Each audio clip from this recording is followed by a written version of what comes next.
everybody. I'm going to be chairing the next panel, and we're hoping to shake it up a little bit. We wanted to get all of these startups together with all of you from all the larger corporates in America with the express intent to figure out if there's a way to do business together. And one of the issues around that, one of the topics around that is how to do that. And so this next panel, and I invite my panelists to please come up. We're going to try and share some perspectives on our experiences doing just that, and hopefully give you a bit of a playbook on how to think about it and address any of the concerns or questions you may have in your mind about not why to do it, but how to do it. Okay? So with that, we'll get started. It's going to be an interesting panel, I think, because I want to introduce my panelists here. We have 4 people with various experiences around this topic of how to do deals, how to build partnerships with Indian companies. I'll start at the end here with Jo Bryant. She's with the UCLA Endowment Investment Office, and she's also been involved with India in fund of funds, as well as from a legal perspective. So she can share a multitude of perspectives, and I'll ask her to introduce herself further in a second. And next to her, we have Manav. Manav Garg is a co-founder and CEO of a startup in India, one of the many that are here today. And of course, he can share his perspective on how he's trying to position his company and how any of you might want to position your company for partnership. Here we also have Saurabh. Saurabh's with Nutanix, one of these newly public companies that has successfully built a company out of Silicon Valley and successfully leveraged India in that effort. And he's here, he leads their corporate development effort. He can share the perspective of a corporate perspective now that he's no longer a startup. And at last, we have Aswarya, who's with Nishith Desai, who's one of the leading law firms between here in Silicon Valley and India. And she can share some of the more technical details and perspectives from the legal perspective on how this happens and really the practical nature of how to think about putting these partnerships together. And I guess I should have started and introduced myself. I'm one of the managing directors at Inventus. I'm partners with Manu Rekhi and Conwal and Rutvik and many others that are here. We are an early stage venture capital fund. We invest in startups both in Silicon Valley and in India. Half our partners are on the ground in Bangalore. And we've been doing this for about 10 years and very successfully seen companies built out of India. And we were very interested in driving this conference and pulling this together because we see that, especially in the last 5 years, the Indian startup ecosystem has moved very strongly into deep innovations and products and going after global markets. And a key aspect of that is, of course, partnering with the ecosystem here. So without further ado, I guess I'll start with you, Jo, if you want to give any further introduction on just briefly on your background and your experience with the Indian ecosystem. That'd be great. Sure. So I'm with the UCLA Investment Company. We're advisor to UCLA's $2 billion endowment, and I've recently joined them just under 2 months ago to look at global venture opportunities. So we look to allocate to VC fund managers as well as direct deals in some cases. And my CIO happens to be of Indian origin, born and bred in Bangalore, so there's a large affinity for Indian tech and Indian VCs and startups. So happy to be here. Great. So I run a company called Eka Software. We provide trading and risk management software to global 500 companies like Cargill, Rio Tinto, very, very large companies. So they run billions of dollars on our platform. So I have a lot of experience on the policy side. We have so far attracted about 70 million in venture capital into the company, and we have acquired 2 companies abroad. So from structurally, I'm based in Bangalore. Company is global, 7 offices. And what I want to tell people here today is that from outside it looks like very difficult to do business in India, but now since last 5 years, I think entrepreneurs have learned the hard way. The companies are structured from Singapore or from Mauritius or Delaware, so it's easier to do the contracts, even if you're buying or selling company. So when we acquired 2 companies, one in Australia, then in Canada, we bought through local entities. And they were then further incorporated through a Mauritius holding company. So we have no issue in terms of taxation. Though we have substance in India, we have about 200 people in India, 400 globally. So we have made sure that we have substance in Singapore, Mauritius, so that tax authorities don't question us that you are only based in India and you are optically doing business outside of India while running everything from India. We have no service tax issues, though. We have the issues where government comes to you almost every day for service tax issues because you employ consultants abroad. So that has also been solved to a large extent. So government has been doing this work for past 5-6 years now. With Modi government coming in, it's a little bit easier. But more importantly, entrepreneurs have become far more savvier now. And with angel investment coming in and the VCs, they have all companies incorporated in Singapore. So it's far more easier regulatory-wise. And customer contracts also, customers are very open to do contracts with Singapore entities or with Delaware entities anyways. I think to a large extent, that problem has been contained, I would say. Great. Saurabh? I'm Saurabh Srinivasan. I head up corporate development at Nutanix. Had the good fortune of crossing paths with Dheeraj about 3 years ago, which is when I transitioned over from investment banking. Prior to this, I used to head up JP Morgan's cloud infrastructure investment banking practice. We've done a couple of deals in India, so happy to talk about that in our forum. Great. Great. And I'm Aishwarya Murthy. I head the corporate and M&A practice in the US of Nishit Desai Associates. We are an India-centric global law firm, so we advise on Indian law, but we have offices all over the world. We straddle the India-US corridor, so you'll constantly see us on deals where there are US acquirers acquiring in India or Indian companies looking to expand to the US. And we'll talk a little more in our panel about how we structure those deals and what to watch out for. Well, thanks. Great. Thank you all for joining us. So I think I'll just pose some topics and encourage you all to discuss it from your own unique points of view. And Manav, thank you. I think that you've kind of characterized one of the perspectives we think important for the audience today, which is deep technology companies out of India that are, and as we've seen today on the stage, many of these companies are vertical SaaS, software companies, enterprise technology companies, mid-market technology companies. And from that perspective, I think it'd be interesting to talk about how you build that company. You've mentioned the Delaware, incorporating in Delaware with the headquarters and perhaps having a subsidiary in India, or perhaps incorporating in Singapore and doing that. I think one of the topics that might be interesting for both the entrepreneurs in the room and the potential partners in the room is to understand how a potential partner should think about it, how a company that might be looking to partner that is in that structure, in that kind of Delaware, India, or Singapore, India structure, how they should think about building the company, how they should think about structuring it over time. So you've talked about it a bit in terms of that headquarter company, but you still have operations in India, right? So with this perspective of that subsidiary in India, the operations in India, what are some of the things that you think about and you think others should plan for in managing that in the long-term prospect of thinking of partnering with global companies? Right. So there are two kind of models that we've seen in India. Some companies, like when I started my company, I incorporated in Singapore. We later on moved our headquarters to Mauritius. Initial side was our lawyers actually, and I've been lawyers in all the transactions, M&A side as well. Then we moved our headquarters to Mauritius, and then we have local entities in every geography we operate in from substance. So we have entity in the US, which is actually based in Connecticut. We have entity in Australia, one in Canada, one in Singapore, London, and so on and so forth. And we have a corporate structure that is governed from Mauritius, and we have a subsidiary in India as well. And so all those tax treaties are handled with that. There is no withholding taxes as well. Capital gains tax is taken care of. That is the taxation part of it.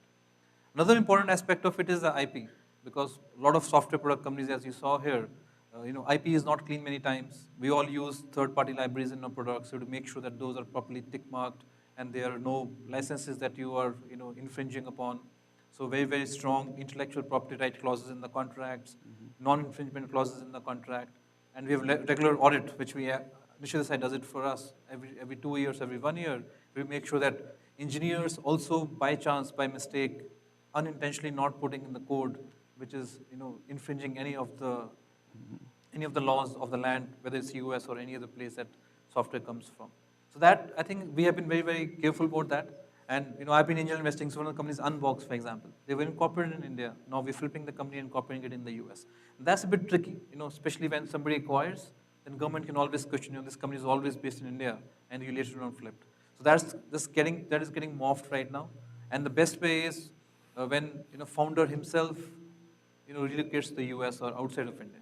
Then government can't question, because typically by law, most, and Nishit Desai can add more value in that, is that wherever is the CEO is considered as the headquarters of the company. In most of the cases, taxation is taken from that perspective. That's also changing, especially in vertical SaaS companies. If you look at the business model, the product is typically made in India. People do the initial testing in India with get 5-10 customers, and then typically they are relocating to the US so that they can access to capital, they can access the market, access the talent, and they have major cost base in India. So typically to earn $100 million, probably you will spend $50 million, as against if you're totally coming based in the US. So a lot of models are being tried right now. So from a regulatory perspective, from a compliance perspective, these are the main things. IP infringement, your capital gains tax, your substance outside of India. So we do even board meetings outside of India, so that all the board members are outside of India. Most of the venture capital firms are coming to India through Mauritius route, or some, now very few from Singapore route. So they're very easy. So there is also a way to take the exit path for the capital. And capital gains in those, both these locations, Singapore and Mauritius, are pretty investor friendly. So, sorry. I think the act of doing business, so if you're incorporated in the US or in Singapore, you must have actually valid operations and actually do enough business. I think that's an important point. A lot of companies make the mistake of being incorporated here or being incorporated in Singapore, but there's not enough activity to actually go and legitimize it.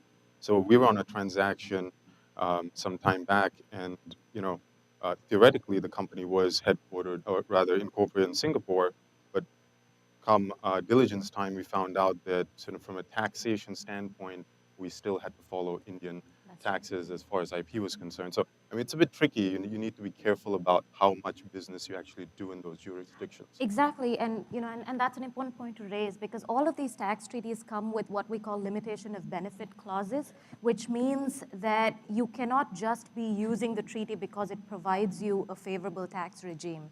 There have to be substantive reasons why you're based in that jurisdiction. So whenever someone comes to me and says, look, I want to incorporate in the US, one of the first questions I ask is why?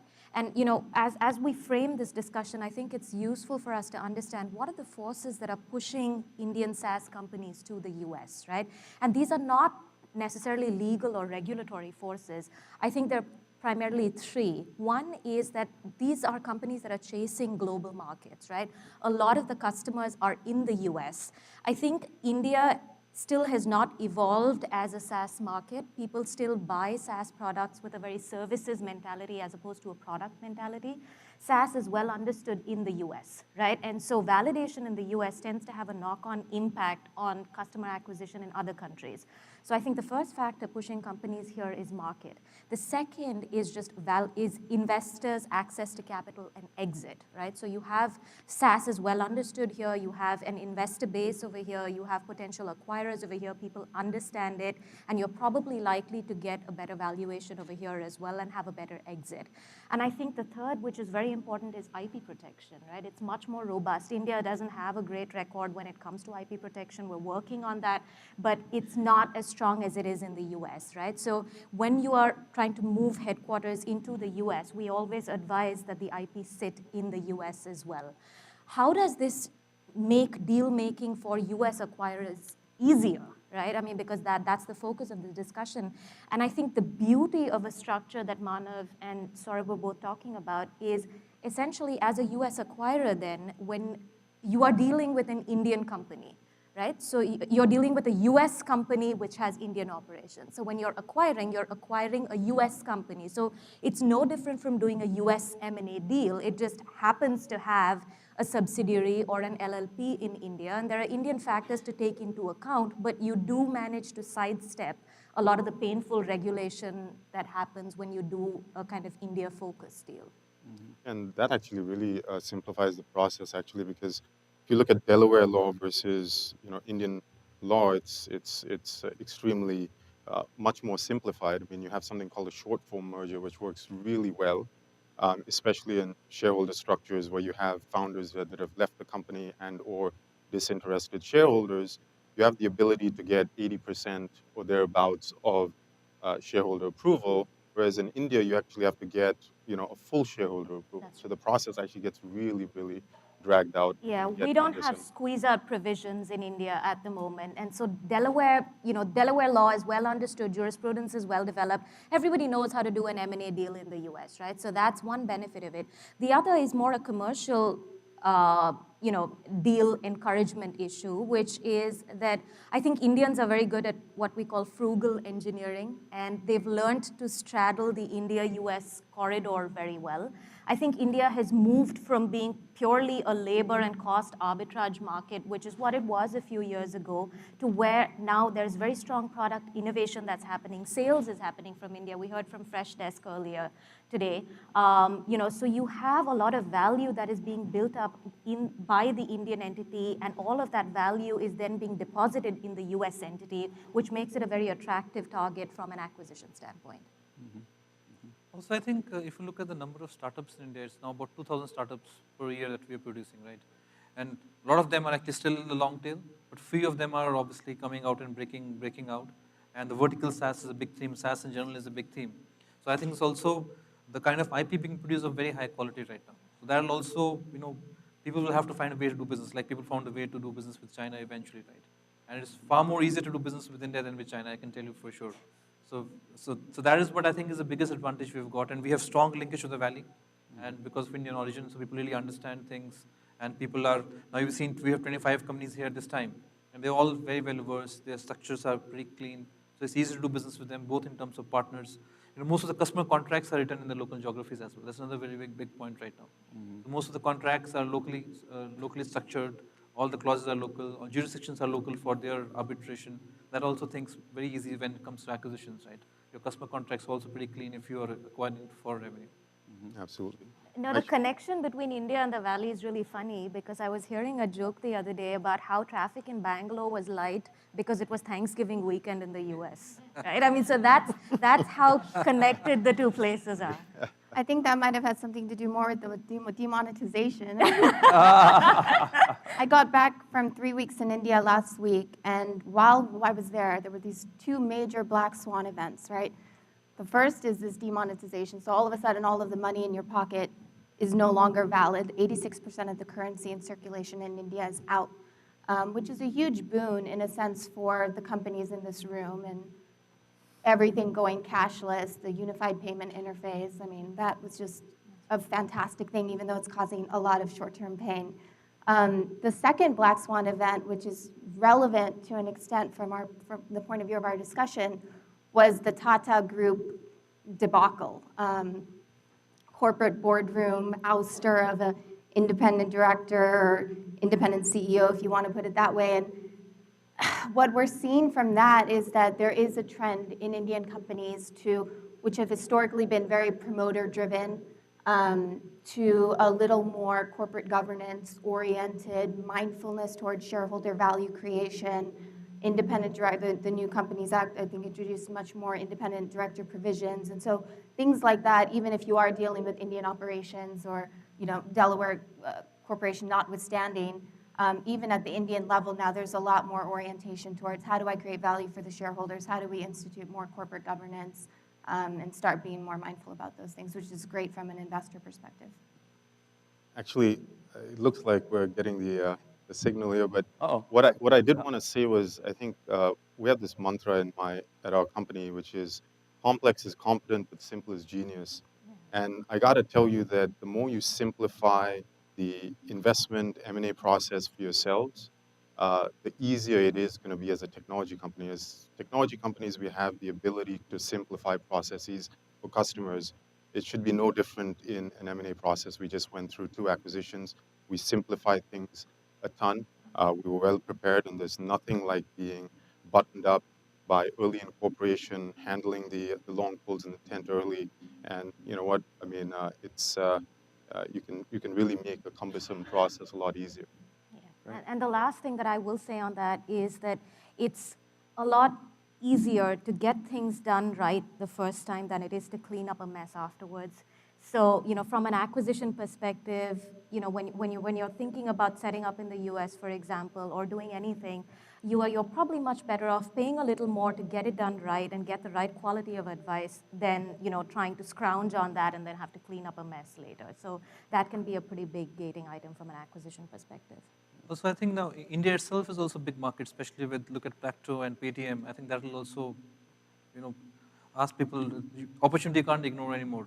So in the business software, the opportunity still, I think, is very premature stage, but for global Indian market itself, especially in fintech and in healthcare, is very, very promising. Yeah, that was another topic we were hoping to get into, but we're out of time.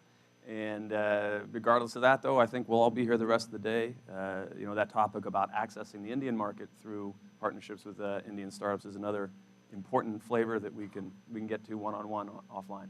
So thank you all for coming and sharing your thoughts. And thank you. Thank you.